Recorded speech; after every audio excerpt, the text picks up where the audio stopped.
Hello, good morning students. आज का जो हमारा टॉपिक है that is transport of energy.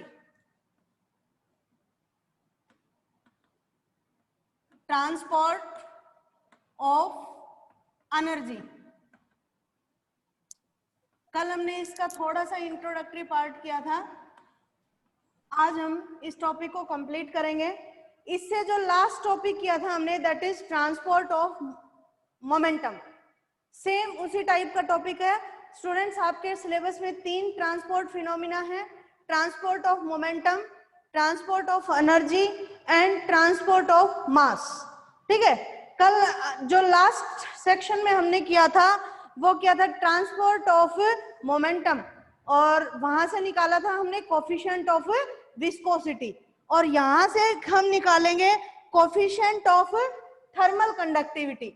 Transport of momentum बोले या coefficient of thermal conductivity. Thermal conductivity बच्चों, आपके सिलेबस में 3 ट्रांसपोर्ट फिनोमिना है और 3 ट्रांसपोर्ट फिनोमिना से लगभग एक क्वेश्चन हर बार आता है। ठीक है, तो जैसे ट्रांसपोर्ट ऑफ हमने मोमेंटम लिया था, सिमिलरली उसी तरीके से हम ट्रांसपोर्ट ऑफ एनर्जी के लिए एक्सप्रेशन ड्राइव करेंगे। तो सिमिलरली हम मान के चलेंगे कि जो हमारे आपकी आवाज नहीं आ रही। क्या आवाज नहीं आ रही आपकी?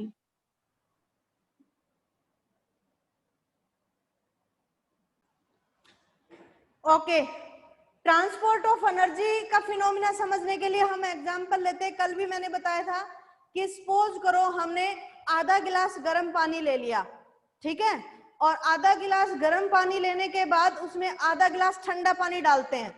यदि हम कंसीडर करें कि वाटर की डिफरेंट लेयर है, मान सकते हैं ऐसा हम, तो डिफरेंट लेयर है, तो क्या होता है, आपका हीट है वो हाई टेम्परेचर, यानी कि ज्यादा टेम्परेचर किसका था, हॉट वाटर का, हॉट वाटर से कोल्ड वाटर की तरफ फ्लो करेगी।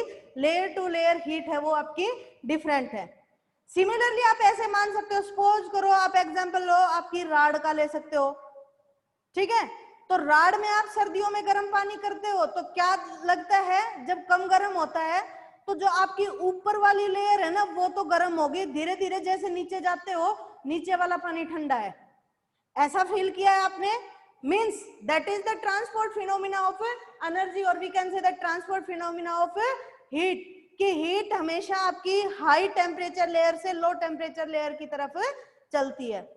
सिमिलरली आप चूल्हे पे पानी गर्म करते हो तो उसमें भी ऐसा ही होता है कि जो एक साथ सारे पानी का टेम्परेचर सेम नहीं होता।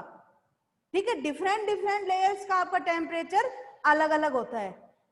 Is it clear? इसको आप बहुत अच्छे से अज्यूम कर सकते हो कि हाँ, वाटर मॉलिक्यूल्स की बात करें तो हर लेयर का टेम्परेचर है वो अलग होता है। जैसे जैसे ऊपर जाते हैं, जैसे राड में के केस में आप बिल्कुल अच्छे से अज्यूम कर सकते हो, बिल्कुल क्लियर एग्जांपल है कि जो ऊपर वाली लेयर है उसका टेम्परेचर नीचे वाली लेयर की बजाय क्या होता है, ज्यादा होता है। ठीक है, तो क्या होता है, आपकी जो एनर्जी है ऊपर वाली लेयर से नीचे वाली लेयर पे ट्रांसफर होती है, यानी कि हम बोल सकते हैं high temperature to low temperature आपकी एनर्जी ट्रांसफर होती है। ठीक है, सिमिलरली बच्चों किसके केस में होगा, गैस मॉलिक्यूल्स के केस में भी सेम सिचुएशन होगी। ठीक है, तो लिखो, हम इसे ट्रांसपोर्ट ऑफ एनर्जी फिनोमिना हम कर रहे हैं। इसके कैसे आप क्वेश्चन अटेम्प्ट करोगे, आपको एग्जाम में कैसे लिखना है वो हम कंप्लीट लिखेंगे बच्चों। आप नोट्स बनाओगे, आपको और कहीं इधर उधर से लिखने की जरूरत नहीं है, हम कंप्लीट एज ए नोट्स हमारे ब्लैक बोर्ड पे काम करेंगे। ठीक है, तो आपको साथ के साथ नोट करने हैं और आपको समझना भी है। ठीक है, तो write down, A gas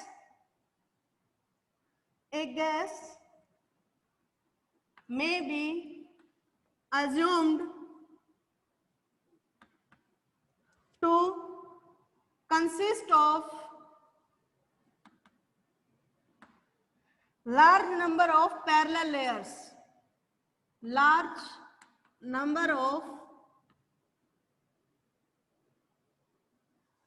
parallel layers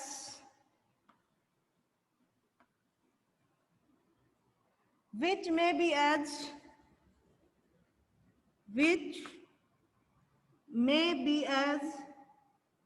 different temperature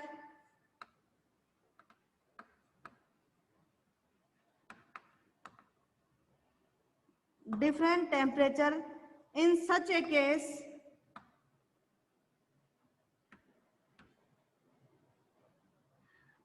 the gas molecule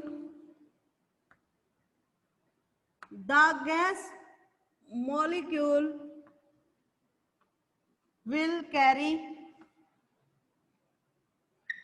kinetic energy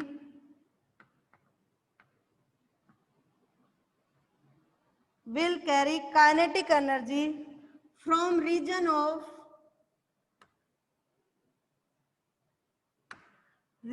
of higher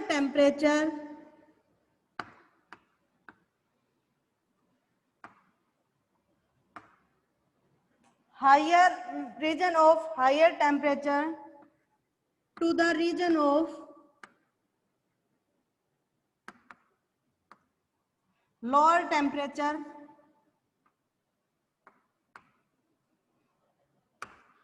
so as to bring about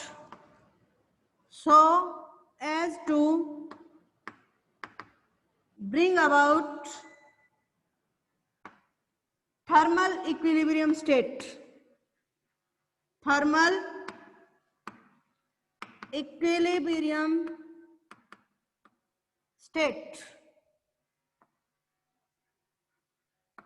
This phenomena is known as thermal conduction.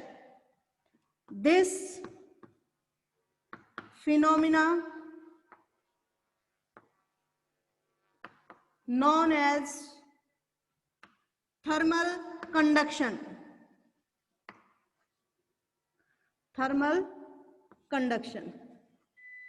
सबसे पहले बच्चों हमने थर्मल कंडक्शन को डिफाइन किया है. थर्मल कंडक्शन क्या है कि आपकी यदि गैस मॉलिक्यूल्स ले तो गैस मॉलिक्यूल है उसके पास काइनेटिक एनर्जी होती है, means molecules are in motion. कहां से कहां मूव करेंगे? High temperature to low temperature move करेंगे. इसी फिनोमिना को हम क्या बोलते हैं? Thermal conduction. If we consider two parallel layers, आगे लिखते हैं हम इसमें, if we consider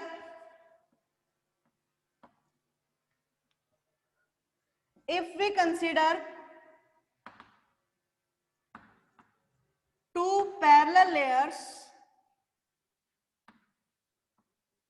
यदि हम कोई भी दो पैरेलल लेयर लेते हैं गैस की, ठीक है, सेपरेटेड बाय नॉर्मल डिस्टेंस, किसी डिस्टेंस से सेपरेट हैं, separated by normal distance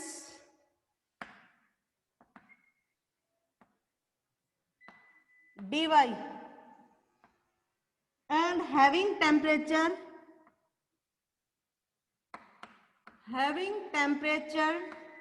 T and T plus dt, then amount of heat energy,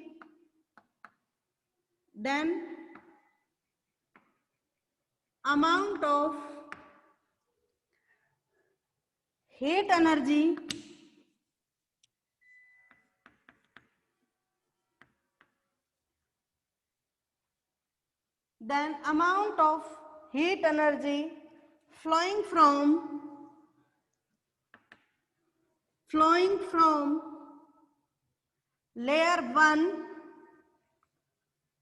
suppose करो कौन सी है? T plus dt, to layer 2 कौन सी है जिसका टेम्परेचर T है, is given by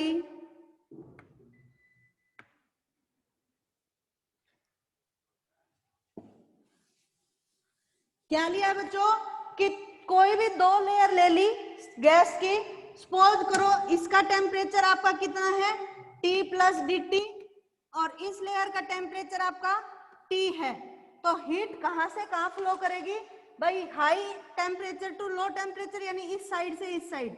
और यदि इनके बीच में जो सेपरेशन है वो आपका dy है, तो अमाउंट ऑफ हीट फ्लोइंग क्या रिलेशन है, E डायरेक्टली प्रोपोर्शनल होता है A पे, और किस पे प्रोपोर्शनल होगा, T by dt by dy पे।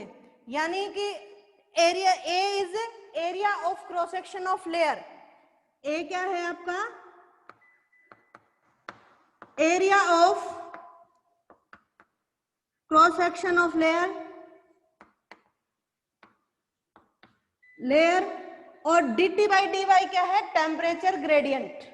dt बाई dy क्या है आपका, temperature gradient. dt by dy is temperature gradient. ठीक है, कोई भी क्वांटिटी जब डिस्टेंस के रिस्पेक्ट में चेंज होती है तो उसको हम क्या बोलते हैं, ग्रेडियंट बोलते हैं।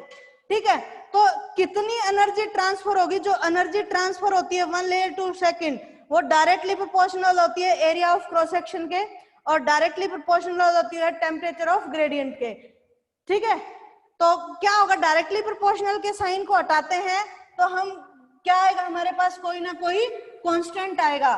वो क्या आएगा, E is equal to a, कोई ना कोई कांस्टेंट K आ गया, dt बाई dy, और K क्या है आपके पास, coefficient of thermal conductivity, coefficient of thermal conductivity. ठीक है, और यही हमें फाइंड आउट करना है कि ट्रांसपोर्ट ऑफ एनर्जी, यानी ये एग्जाम में आ जाता है drive an expression for transport and energy, या फिर एग्जाम में आता है to determine the drive an expression for the determination of coefficient of thermal conductivity के। इस के की हमें वैल्यू फाइंड आउट करनी है।